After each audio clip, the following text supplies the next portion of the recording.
Yang, tadi kan kau dah cerita kan nak beli barang apa, nak order apa tu? Oh, Yang. Yang. Tak ada apalah Mel, aku okey je. Aduh, ni mesti kemurungan kau datang balik ni. Kau tak makan Yumster Belum lah. Kejap lah aku pergi ambil nanti. Nasib baik Mel ingatkan aku. Bolehlah aku makan Yumster ni.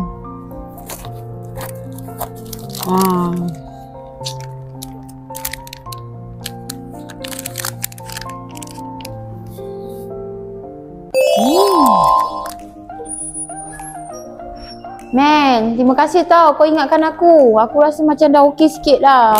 Yelah, sama-sama. Jangan lupa makan Yumster. Dalam tu bagus. Ada herba dan makanan sunnah. Bagus untuk kau yang kemurungan ni.